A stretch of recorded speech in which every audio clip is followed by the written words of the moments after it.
안녕하신 줄 믿습니다. 오늘 우리에게 주시는 하나님의 말씀은 예레미야 애가 3장 25절서부터 28절의 말씀입니다.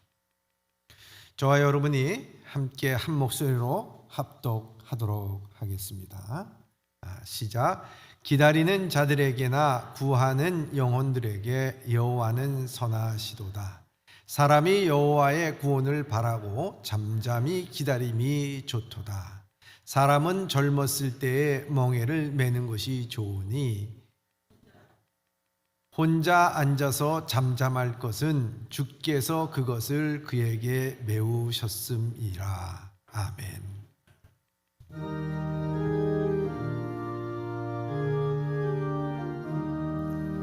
사랑합니다. 감사합니다. 축복합니다. 인사 나누시면서요. 사랑합니다. 감사합니다. 축복합니다. 승리하세요. 할렐루야. 오늘 본문의 말씀을 통해서 저는 기다리는 자들에게라는 제목으로 함께 말씀을 나누려고 합니다. 무지개의 원리라는 그 책에 보니까 이런 이야기가 있습니다. 중국에 그 대나무가 있는데 이 중국의 대나무에 대해서 얘기를 합니다. 이 중국의 대나무는 심고 물을 주고 거름을 주게 됩니다. 그런데 4년 동안 이 대나무는 싹도 나지 않는다고 얘기합니다. 그런데 5년째가 되면은 그 싹이 나기 시작하는데 무려 5주 동안 30cm가 자란다고 말합니다. 그리고 계속해서 그렇게 자람으로 말미암아 1년이 못 돼서 그 중국 대나무를 심어놓은 곳은 울창한 숲으로 변한다. 이런 이야기가 있습니다. 그러면서 그 저자는 이렇게 묻습니다. 과연 이 대나무는 5년 동안 자라지 않다가 5주 동안 자란 것이 그렇게 됐을까요? 아니면 5년 동안 자란 것일까요? 이렇게 질문할 때 그 답에 대해서 이렇게 합니다. 그 중국 대나무는 그 5주 동안 자란 게 아니라 이미 싹이 심어져서 그 싹이 틔어지고 계속해서 5년 동안 자라고 있었던 겁니다. 라는 얘기를 합니다. 영성가 헨리 나우엔이라고 하는 분이 계시죠. 그분이 여기에 기다림의 비밀이 있다. 이렇게 말합니다. 진정한 기다림은 하나님의 약속의 씨가 현재 심겨져 있다는 것을 믿을 때 가능하다는 것입니다. 기다림은 그 미래의 무엇인가 마술적인 것이 또 우리를 깜짝 놀라게 할 어떤 은혜가 우리에게 찾아오는 것을 바라보는 것이 아니라 우리의 현재의 삶 속에서 하나님의 약속이 이미 시작되고 있음을 보는 것이라는 거예요. 그래서 이 약속의 씨가 이미 내 안에서 내재하고 자라나고 있음을 믿는 것입니다. 그때에 비로소 우리는 현재의 고통스럽고 힘들고 어려운 것들을 극복하며 기다릴 수 있다라고 말하고 있습니다. 오늘 우리는 대강절 넷째 주일을 맞이합니다. 교회력에 의하면 주님 오신 것을 기다리는 주간이라고 볼 수가 있습니다. 하나님은 약속하심은 메시아를 기다렸던 이스라엘 백성처럼 다시 오실 메시아를 기다림은 우리 안에 다시 오시겠다고 하는 하나님의 약속이 이미 내재하고 있는 것입니다. 그렇기 때문에 성경은 우리 인간에 대해서 얘기할 때 기다림의 존재다, 기다림의 존재라고 표현하고 있습니다. 그래서 시편과 또 신약 성경에 보면은 그 기다림에 대해서 이렇게 얘기합니다. 시편 130편 6절의 말씀입니다. 시작. 파수꾼이 아침을 기다림보다 내 영혼이 주를 더 기다리나니 참으로 파수꾼이 아침을 기다림보다 더하도다. 아멘. 우리가 주님을 기다리는 것이 인간의 실존이라는 것을 말씀하고 있습니다. 신약 성경에서는 이 사도 바울이 사도행전 1장 4절에 이렇게 말씀하고 있습니다. 시작. 예루살렘을 떠나지 말고 내게 들은 바 아버지의 약속하신 것을 기다리라. 아멘. 아버지께서 약속하신 것을 기다리는 것이 우리 신앙인의 실존이다. 이것을 우리에게 말씀하고 있습니다. 사랑하는 예봄의 성도 여러분, 성도님들이 지금 기다리는 것이 무엇입니까? 코로나19가 빨리 지나가기를 기다리십니까? 자녀들이 배우자를 빨리 찾기를 기다리십니까? 자녀들이 직장을 얻고 학업을 잘 마치기를 기다리고, 질병에 걸린 분들은 빨리 병 낫기를 기다리고, 재정적으로 어려운 분들은 빨리 이 재정적인 어려움에서 벗어나고 회복되기를 기다릴 것입니다. 그 기다림에 소망이 있습니다. 그런데 그러한 기다림 속에는 약속이 있습니까? 약속이 없습니다. 그 기다림 속에 영원함이 있습니까? 영원함이 없습니다. 아니, 그 모든 것은 이루어지고 성취되면은 또 다른 기다림으로 목마른 삶을 살아야 하는 것이 우리의 인생입니다. 그렇기 때문에 세상은 이 기다림의 갈증의 연속이다, 이렇게 말할 수가 있습니다. 그러나 하나님의 약속에 대한 기다림은 영원한 것입니다. 그것의 성취는 우리에게 더 이상 목마름을 주지 않는 것이고, 그것은 바로 오늘을 극복하고 살아가는 하나님의 능력이, 성도들의 능력이 된다라고 하는 것입니다. 저는 오늘 이 땅에 사는 우리 사랑하는 예봄의 모든 성도들이 바로 이와 같이 하나님의 말씀 가운데서 우리에게 주시는 하나님의 약속을 붙들고 기다림을 갖기를 원합니다. 이런 기다림의 축복이 우리 모두에게 임하기를 주님의 이름으로 축원합니다. 오늘 본문의 말씀을 우리가 이해하려고 하면 그 배경을 바라볼 필요가 있습니다. 예수님께서 오시기 전 한 600년 전의 이야기입니다. 바벨론 군대가 예루살렘 성벽을 포위하고 있었으며 유다의 동맹국인 애굽은 이 바벨론의 전쟁에서 대패하고 말았습니다. 유다의 다른 성북들도 차례차례로 무너지게 됐습니다. 이제 예루살렘만 남게 됐고 바벨론의 포위가 겹겹이 쌓여 있었습니다. 그때 성중 안에서 무슨 일이 벌어진 줄 아십니까? 너무 배고픈 나머지 남의 아이를 잡아먹고 오늘은 내 아이 잡아먹자. 자기 자식이 배고프니까 사람이 이런 지경까지 이르는 거예요. 자식 잡아먹고 자기 살겠다고 한 것이 인간의 모습입니다. 마침내 성벽이 뚫리고 바벨론 군대가 도시 안으로 들어오기 시작했고, 느부갓네살은 이 예루살렘을 점령하는데 수주일이 채 걸리지가 않았습니다. 그리고 닥치는 대로 불을 지르고 약탈을 해 갔습니다. 모든 것이 다 파괴가 됐습니다. 마침내 예루살렘 성벽까지도 허물어지고 바벨론 군사들이 예루살렘을 떠났을 때는 그야말로 완전히 폐허더미만이 남게 되는 처참한 멸망의 모습이 된 것입니다.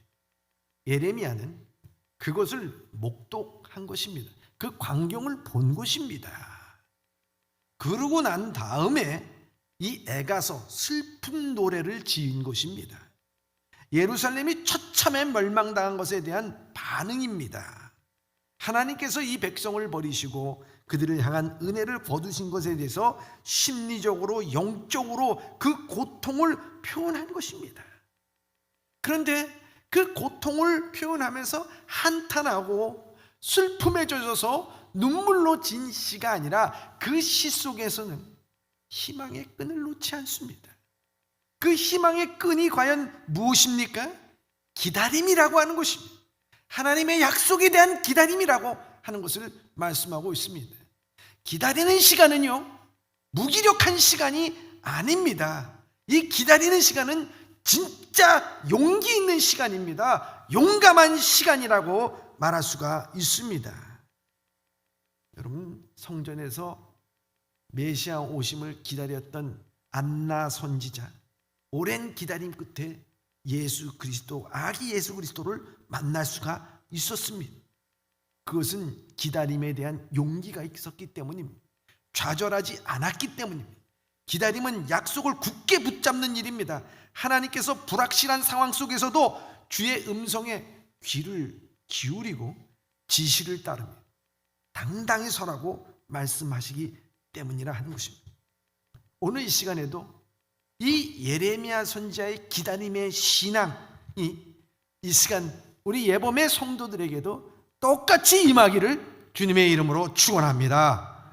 오늘 이 예레미야 선지자가 그럼 기다릴 수 있는, 기다림의 용기를 가질 수 있는 이 힘이 무엇인가, 근거가 무엇인가, 그것을 오늘 본문의 말씀 25절에 이렇게 말씀하고 있습니다. 시작. 기다리는 자들에게나 구하는 영혼들에게 여호와는 선하시도다. 아멘. 구하는 영혼들에게 여호와는 어떻다고요? 선하시도다.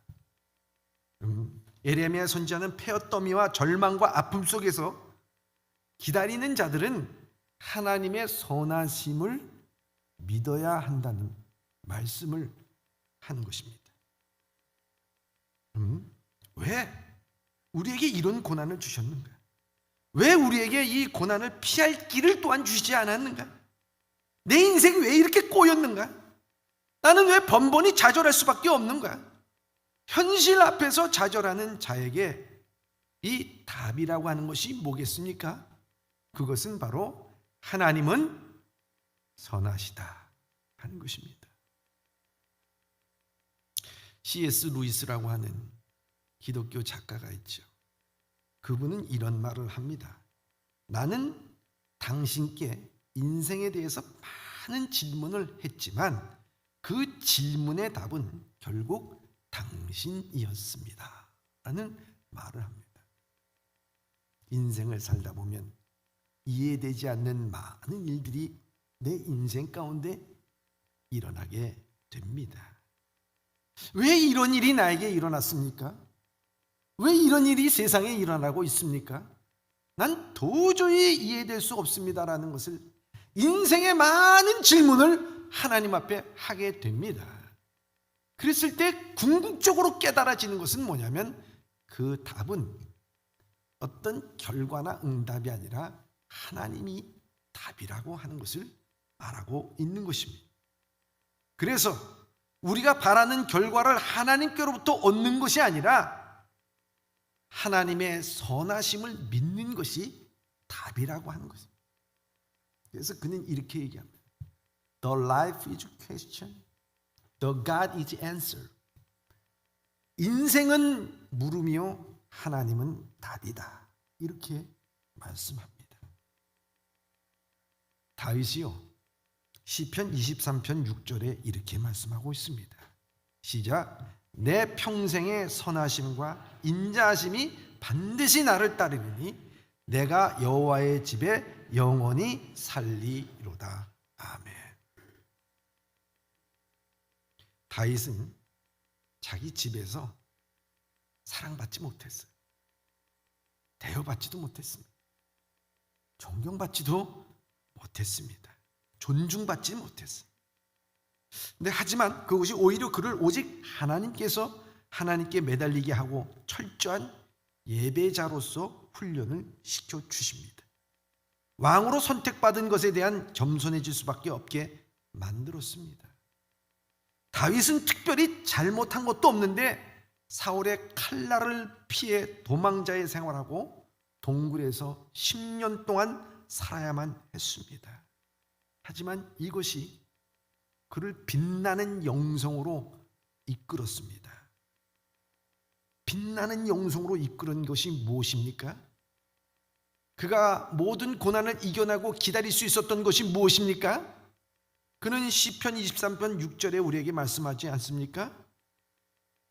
대평생의 선하심과 인자함이 반드시 나를 따르리니 말씀하고 있습니다. 내가 이겨나갈 수 있고 기다릴 수 있었던 것은 바로 여호와의 선하심이라고 말하고 있는 것입니다. 여호와의 선하심이 답입니다. 하나님이 내게 선하시기를 바랍니까? 그렇다면 인간적인 관점을 버려야 합니다. 하나님께서 내게 선하시다는 것은 하나님의 완벽한 뜻대로 된다는 뜻입니다. 그럼 여기에는요, 쓰라림도 있고 아픔도 포함되어 있음을 알아야 합니다. 하지만 이것이 궁극적으로 믿는 자들에겐 축복이 된다는 것을 깨닫는 것입니다. 사랑하는 예복의 성도 여러분, 우리 가정에서 아내가 남편을 위해서 음식을 합니다. 어머니가 자식을 위해서 음식을 합니다. 그랬을 때 찌개를 끓일 때 거기에 고춧가루도 넣고 후추도 넣고 마늘도 넣고 생강도 넣고 온갖 재료들을 다 넣습니다. 근데 여러분 한번 생각해 보시기 바랍니다. 여러분 고추, 가루 생으로 잘 잡수십니까? 생으로 못 먹어요. 생강 생으로 잡수십니까? 못 잡수십니다. 마늘 생으로 먹기야 좀 먹지요. 근데 자기 곰도 아니고 그걸 뭐 주식으로 먹겠습니까? 그렇지도 않을 것이네. 후추 여러분 생으로 안 먹습니다. 그런데 아내가 거기에다 고춧가루 넣고 후추 넣고 뭐 온갖 양념을 다 넣을 때 야 거기 왜 짜게 그거 넣냐, 왜 맵게 그걸 넣느냐, 그런 말 하는 사람 한 사람도 없습니다. 왜요? 아내가, 어머니가 어련히 그 모든 양념을 잘 넣어서 버무려서 조화를 시켜서 맛난 찌개를, 맛난 음식을 만들어 줄 알기 때문이라 하는 것입니다. 사랑하는 예복의 성도 여러분, 우리 인생에 때로는 고추처럼, 고춧가루처럼 맵게 인생이 될 때도 있고요, 후추처럼 숨 막히는 인생의 삶을 살 때도 있고요, 식초처럼 말이죠, 눈 감아야 될 때도 있는 거예요. 하나님의 우리 인생을 이와 같이 고춧가루도 뿌리고 후춧가루도 뿌리고 식도도 치고 여러 가지 버무려서요, 하나님은 우리의 인생을 만나게 만들어 주실 줄 믿습니다. 이게 선하심입니다. 하나님은 선하시기 때문에 우리의 인생이 때로는 고춧가루를 먹게 되고 후춧가루를 먹게 된다 할지라도 그 모든 것은 하나님께서 선하시기 때문에 하나님의 의도대로 선하게 내 삶을 이끌어 주신다는 것을 믿을 때 우리는 기다립니다. 내 인생이 맛있게, 내 인생이 멋지게, 내 인생이 참으로 귀하게 모든 것이 되기 위하여 기다릴 줄 아는 것입니다. 하나님의 선하심이 있는 것입니다. 내 소원대로 되어도 하나님의 의대로 된 것이 아니면 선한 것이 아닙니다. 또한 내 소원대로 되었다고 해서 꼭 행복해지는 것도 아니라는 것입니다.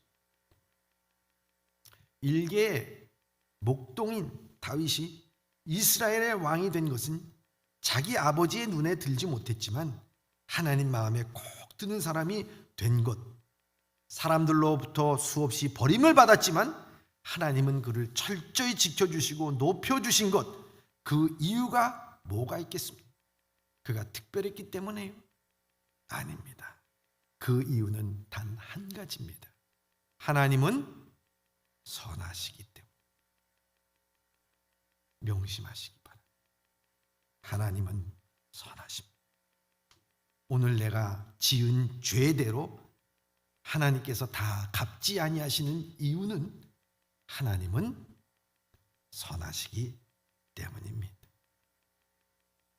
오늘 내 결점과 악함을 아시지만 내 모든 것을 다 폭로하지 아니하시고 우리의 됨됨이와 자격에 과분하도록 사랑해 주시는 이유는 무엇입니까? 하나님의 선하심입니다. 하나님의 좀 피드백이 돼야 되잖아요. 하나님의 좀 통하십시다 우리. 하나님의 선하심. 불쌍히 여기면 모든 잘못이 다 덮여집니다. 다른 사람들이 모두 손가락 같이 할 때도요, 부모는 그를 감쌉니다. 부모의 마음은 선하기 때문에 하나님이 그러신 분이십니다. 그러기에 다윗은 매일매일의 삶을 의미 있게 용기 있게 기다림으로 살아갈 수가 있었던 것이죠. 그래서 그는 고백하기를 내 평생의 선하심과 인자하심이 나를 따르리니 고백하는 것입니다. 데이 바이 데이, 날마다 날마다 선하심이 보장되어 있다는 것을 그는 깨닫습니다. 그래서 그 미래에 대해서 확신을 갖고 선언하는 것입니다. 미래의 어떤 불안과 염려와 어떤 결과가 나한테 주어진다 할지라도 하나님의 평생의 선하심과 인자하심이 나를 따르리니, 하나님의 선하심이 나를 따르리니, 그 고백을 하고 있는 것입니다. 그래서 매일매일의 삶에 다가오는 불안과 염려에 모든 쇠사슬을 끊어버리는 용기가 있는 것이고, 기다릴 줄 아는 용기가 있는 것입니다. 사랑하는 성도 여러분, 하나님의 선하심이 우리의 인생을 만나는 요리로 만들어주심을 믿을 때 우리는 매일매일 불안과 염려의 사슬을 끊어버리는 삶을 살아야 하는 것입니다. 한 번 끊어서 될 일이 아니라 생활의 염려와 불안은 매일매일 나를 감싸기 때문이라 하는 것입니다. 우리가 미래에 대해 느끼는 염려와 불안은 하나님이 얼마나 선하신지, 그 인자심이 얼마나 큰지 모르고 살아가는 영적 빈곤에서 비롯되는 것입니다. 우리는 사실 장래일에 대해서 굳이 알 필요도 없습니다. 우리가 꼭 알아야 될 일이 있다고 하면 단 한 가지, 하나님은 그렇습니다. 하나님은 선하시다. 이거 한 가지만 알면 되는 것입니다. 그것이 우리의 기다림의 힘이라고 말씀하고 있습니다. 그것이 우리의 기다림의 힘이라면 그럼 어떻게 기다려야 되는가? 예레미야 선지자는 잠잠히 기다리라고 말씀하고 있습니다. 잠잠히 기다리라고 말씀하고 있습니다. 오늘 본문의 말씀 26절의 말씀입니다. 시작. 사람이 여호와의 구원을 바라고 잠잠히 기다림이 좋도다. 구원을 바라고 어떻게 기다리는 게 좋다고요? 잠잠히 기다림이 좋다. 이렇게 말씀하고 있습니다. 여러분, 잠잠히 기다리는 게 뭘까요? 아무것도 하지 말고 그냥 손 놓고 넋 놓고 기다리라고 하는 말씀일까요? 여러분, 어느 곳에나 위기라는 순간이 다가오게 되어 있습니다. 근데 위기가 돼서 위기를 극복하지 못하는 그런 결정적인 요인이 다 통틀어 보면은 네 가지가 공통적으로 있다고 얘기합니다. 첫째는 임시 방편으로 대처하는 것입니다. 위기가 올 때 땜질하듯이 반창고 붙여대듯이 임시 방편으로. 또 한 가지는 회피입니다. 그것에 대해서 정면 승부를 걸지 못하고 회피하고 도피하는 것입니다. 또 한 가지는 불통입니다. 회사에서 문제가 일어나면 직원들과 소통을 해야 되고, 교회에서 문제가 일어나게 되면 하나님과 소통을 하고 성도들하고 소통을 해야 되고, 가정에서 문제가 일어나게 되면 가족과 소통해야 되는데 소통이 안 되고 불통, 위기가 위기로 만들어집니다. 그리고 조급함이라고 말하고 있습니다. 이 모든 것이 부정적 영향을 주어 더욱더 어렵게 만들고 끝내는 위기를 극복하지 못하고 파산하게 만든다. 이렇게 말하고 있습니다. 사랑하는 예범의 성도 여러분, 우리 신앙에도 위기를 당할 때가 있습니다. 그때 위기를 모면하라고 하지 않는지 자기에 대한 깊은 성찰과 비전에 대한 생각은 없이 그저 반창고 붙이듯이 땜질하면서 급급하면서 살아간다 하면은 그 영혼은 피폐해질 것입니다. 회피입니다. 문제를 직시하지 못하고 회피합니다. 문제를 생기면 자신의 문제와 마주해야 되는데 남 탓, 환경 탓, 상황 탓만 하고 모든 것이 다 외부로서 그 모든 것을 돌립니다. 위기입니다. 뿐만 아니라 불통입니다. 문제를 만났을 때 하나님과 정명승부를 걸면서 하나님 앞에 나와서 눈물로 기도하고 결판 날 때까지 기도해야 되는데 그렇게 하질 못합니다. 내 삶에 하나님과 불통되어 있습니다. 열려있지 못합니다. 조급함입니다. 기도하면서 하나님께 원하시는 모습이 무엇인지 생각하고 나가야 되는데 조급함입니다. 여러분, 조급하면요 편법을 쓰게끔 되어 있어요. 곰탕, 그게 라면 끓이듯이 끓여지는 겁니까? 24시간 확 뼈를 고아서 그냥 진한 국물이 확 나오도록. 근데 조급해요. 그렇게 될 때는 편법 써요. 거기에다가 무슨 수프를 집어넣고 땅콩을 집어넣고 뭐를 집어넣고. 여러분, 조급하면 편법을 쓰게 되면 편법을 쓰는 그 식당은요 오래가지 못합니다. 우리도 문제가 일어날 때 조급하면요 성경책 들여다보지 않아요. 하나님의 말씀에 세밀한 음성에 귀를 기울이지는 못합니다. 팔딱팔딱 뛰면서 이거 어떡할까? 궁리만 해요. 편법을 어떻게 써서 모면해볼까? 이 생각, 인간의 조급함입니다. 조급하면요 창의적인 아이나 지혜가 떠오르지 않습니다. 설교도요 막 조급하면요 영감이 떠오르질 않아. 그래서 세미한 음성의 기울이보다는 인간적인 방법을 찾게 됩니다. 성경에도 사울 왕이 그랬습니다. 블레셋 앞에 전쟁을 두고서 블레셋 군인들이 저 믹막스 국경까지 왔다는 얘기를 두고 그는 조급해집니까? 그러니까 그는 이 법궤를 끌어다가 먼저 자기가 망령된 행위를 하게 되어 하나님 앞에 버림을 받게 됩니다. 편법을 쓰는 것이죠. 잠잠히 기다리라 하는 것은 바로 이런 위기로 만들지 말라는 거예요. 고통 중에 소망을 발견한 사람들은 구원을 바라고 잠잠히 기다려야 한다는 것입니다. 하나님의 징계를 받고 있는 상황에서도 하나님 앞에 불평하지 말고 하나님의 때를 잠잠히 기다리라고 하는 것입니다. 그래서 시편 37편 7절에 이렇게 말씀하고 있습니다. 시작. 여호와 앞에 잠잠하고 참고 기다리라. 자기 길이 형통하며 악한 꾀를 이루는 자 때문에 불평하지 말지어다. 악한 꾀를 이루는 자 때문에 불평하지 마십시오. 바벨론이 침공을 당할 때 철저히 무너질 수밖에 없었던 것은 그들의 군사력이 약해서가 아닙니다. 군사가 없기 때문도 모기가 없기 때문도 아닙니다. 그들은 날마다 임시 방편이요 회표요 하나님과 불통이요 조급함 때문이었습니다. 애굽을 의지하고 자신을 과신하고 하나님 앞에 부르짖지 않았으며 관료들은 조급함으로 편법을 썼기에 망할 수밖에 없었던 것입니다. 이스라엘을 가장 위대하게 이끌었던 다윗은 시편 40편 1절과 2절에 이렇게 말씀하고 있습니다. 시작. 내가 여호와를 기다리고 기다렸더니 귀를 기울이사 나의 부르짖음을 들으셨도다. 나를 기가 막힐 웅덩이와 수렁에서 끌어올리시고 내 발을 반석 위에 두사 내 걸음을 견고하게 하셨도다. 아멘.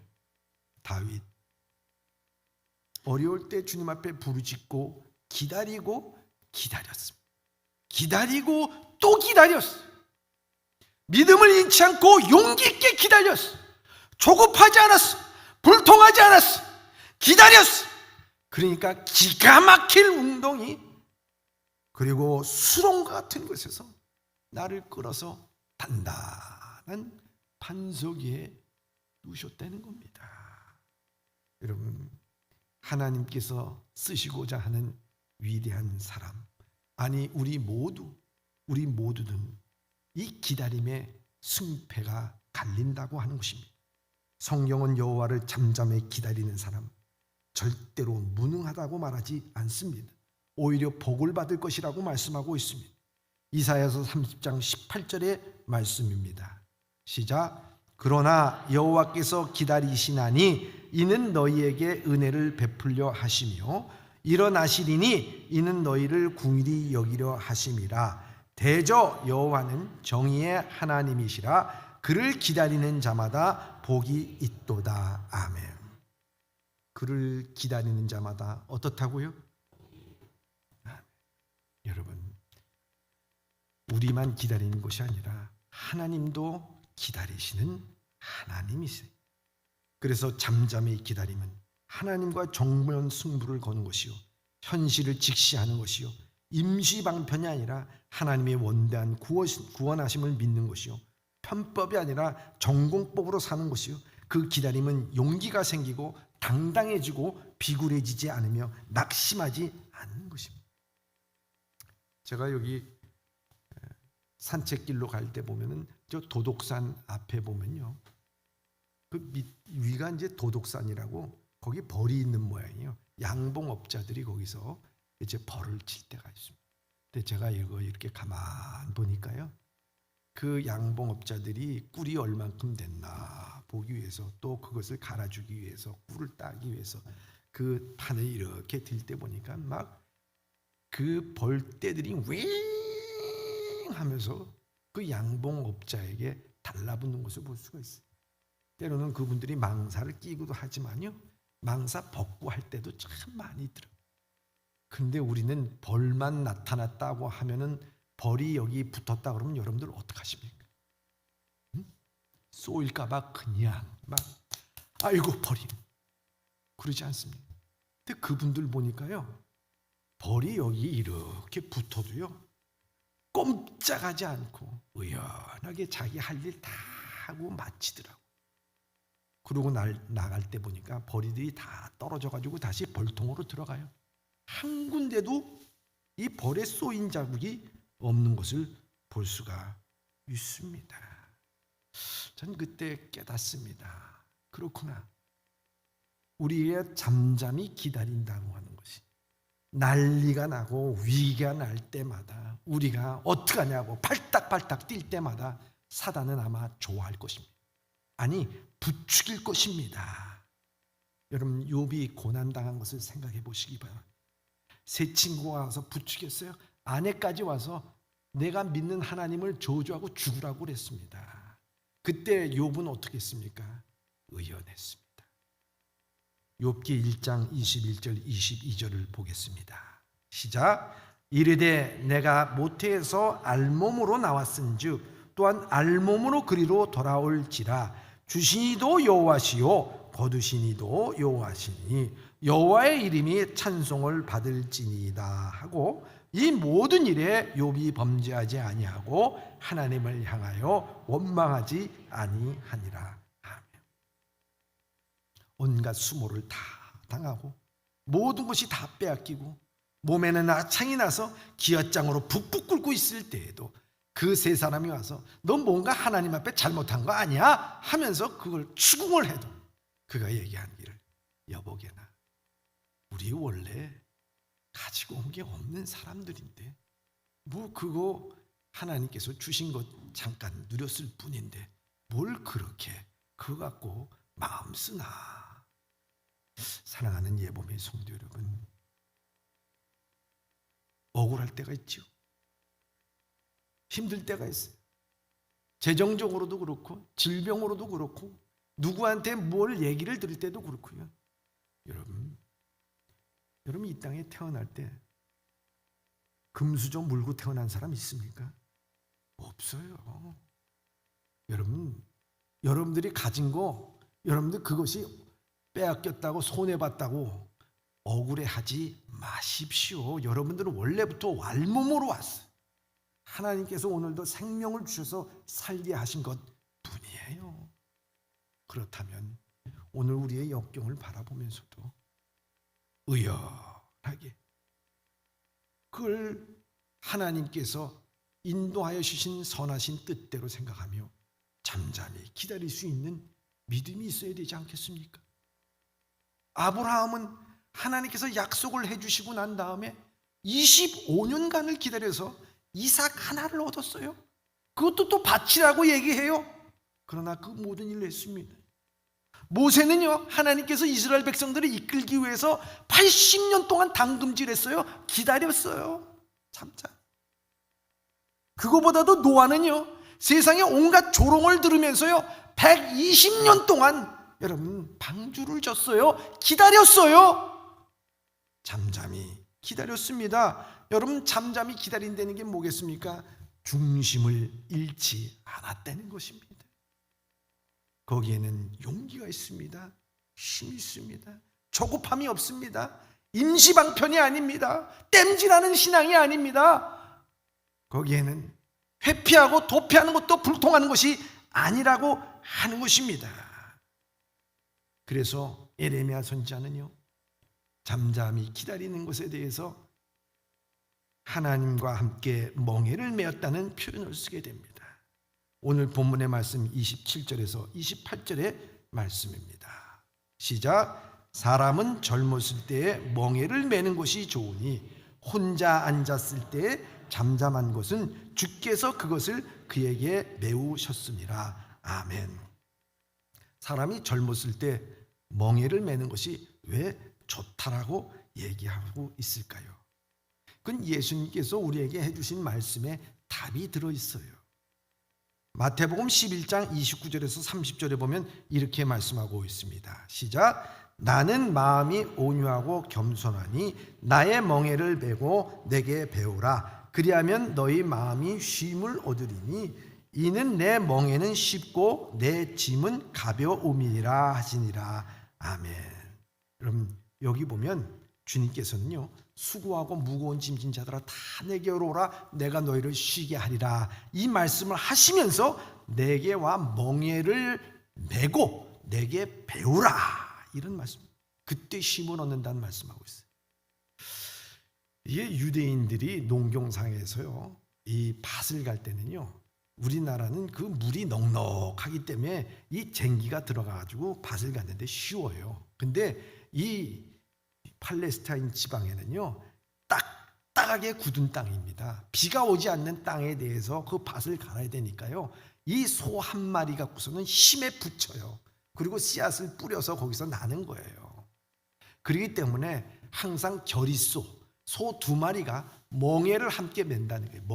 멍에 알잖아요. 그 등 뒤에다가 멍에를 매서 쟁기를 갖다가 꽂고서 가는 거예요. 그때 이 소 2마리를 가는데 그 소 중에 노련하고 그것을 잘 아는 소, 그것을 갖다가 안소라 이렇게 말합니다. 안소.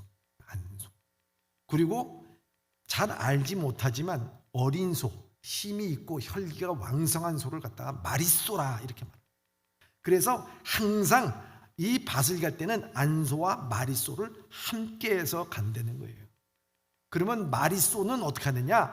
안소가 노련하기 때문에 그 밭을 가는 길을 알게 되고 모든 것을 갖다가 곧바로 가는 것을 알기 때문에 이 멍에를 안소와 함께 마리소가 지게 되면은 마리소에게 대해서는 거기에 대해서 편안하게 그 모든 일들을 하게 되고 배우게 된다는 거예요. 그럼 언젠가는 그 마리소가 안소가 되어서 또 마리소를 가리키게 되어 있다. 이렇게 말씀하고 있습니다. 주님은 우리의 안소가 되십니다. 주님은 우리의 안소가 되십니다. 여러분들은 주님의 무슨 소가 되는 거예요? 마리소가 되는 거예요. 그래서 주님 앞에 와서 그 밭 가는 법을 배우고 인생 사는 법을 배우고 영적으로 어떻게 살아가는 것을 배우게 되고 하느님 나라에 대해서 우리가 어떻게 비전과 꿈을 갖고 살아가야 될지를 배우는 거예요.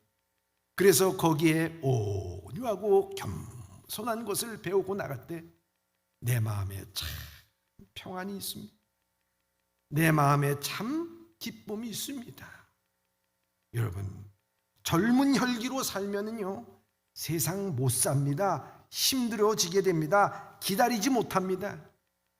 여러분, 성경에 보면 탕자의 비유 나오잖아요. 둘째 아들 혈기가 왕성했어. 아버지 돈 주세요. 나 나가서 나 혼자로 잘 살 수 있어요. 그래서 돈을 갖다가 막 달라 그래서 졸라가지고 돌아가시지도 않았는데 막 유산을 받아가지고 먼 길을 떠났다가 혈기로 살다가 어떻게 됐습니까? 사업 성공했습니까? 망했습니다. 망해도 아주 쫄딱 망했습니다. 완전 거지가 돼가지고 왔어. 망해야 깨닫는 거예요. 혈기대로 살고 자기 힘대로 살고 자기 주관대로 살면 망하기 딱 알맞은 세상. 오늘 결이 쏘요. 그때 깨닫는 거예요. 기다리는 자는 주님과 함께 멍에를 매는 거예요. 잠잠히 이 젊은에게 멍에를 매는 것이 그래서 중요한 거예요. 혈기대로 살지 말고 인생을 하나님과 함께 주님 자신 길을 따라가며 묵묵히 따라갈 때 어느덧 삶의 고난과 역경과 슬픔과 부정적인 생각이 내 안에 녹아져서 평안과 기쁨으로 변하게 될 줄 믿습니다. 사라 아담스라고 하는 영국의 참 유명한 배우가 있습니다. 이분이 대영 제국, 해가 지지 않는 대영 제국 시대 때 영화 배우였어요. 그러니까 지금 말하자면 미국의 헐리우드 스타, 최고의 헐리우드 스타 정도 되는 사람이에요. 얼마나 인기를 누렸습니까? 근데 그만 그녀가 폐결핵에 걸리고 맙니다. 모든 것을 포기해야만 했습니다. 날로 수축해져가는 자기의 모습을 거울로 보는 게 너무너무 싫었습니다. 그는 큰 고통을 갖고 어느 날 그 마음의 위로를 받아보려고 성경책을 읽게 됩니다. 성경책을 읽다가 창세기에서 보니까 이 야곱이 부모 곁을 떠나 고단한 삶을 살아가면서 그는 광야에서 돌베개를 베고 자다가 하나님의 그 환상을 보며 하나님께서 내가 어디를 가든지 내가 너와 함께 하리라. 이 말씀에 마음의 위로를 확 받습니다. 내가 이제까지 세상에서 추구했던 모든 것들, 내 미모로서, 내 연기로서 내가 받았던 모든 것들은 헛것이었구나. 나는 저리스로서 젊은이의 피만 갖고서 그렇게 살은 인생이었구나. 그것을 한 번에 깨닫게 됩니다. 그리고 하나님 앞에 고요히 머리 숙여 기도하게 됩니다. 눈물이 주체할 수 없을 정도로 흘러내리면서 그 마음 가운데 기도하는 내용, 그것이 찬송이 되게 됩니다. 그 찬송이 바로 내 주를 가까이 하게 하면, 그 찬송. 제가 일부 예배 때는 이 찬송을 한번 부르지는 못했는데 한번 불러봤으면 좋겠어요. 내 주를 가까이 하게 하면. 우리 찬송 한번 가사 좀 띄워주세요. 내 주를 가까이.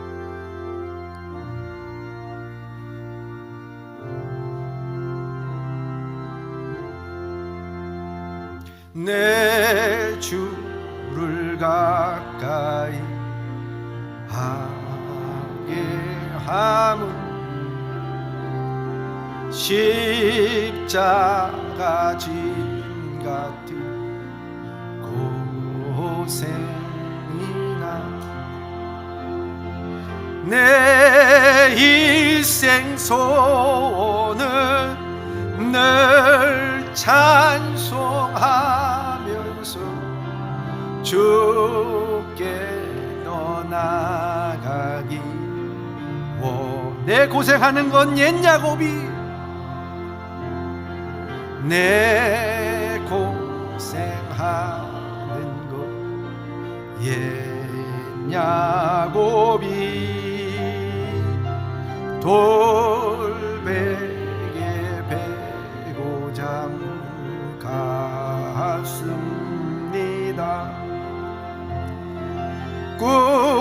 어둠에도 손을 늘 찬송하면서 주께 더 나아가기 원. 천성에 가는 길 험하여도 천성에 가는 길 험하 생명길 대란이 은혜로다. 생명길 대란이 은혜로다. 전사 날 부르니 늘 찬송하면서 주께 더 나아가기 위워. 야곱이 잠 깨어 일어난 후 야곱이 잠 깨어 일어난 후 돌단을 쌓은 것 숨질 때 되도록 늘 찬송하며 숨질 때 되도록 늘 찬송하면서 주께 더 나아가기 원합니다.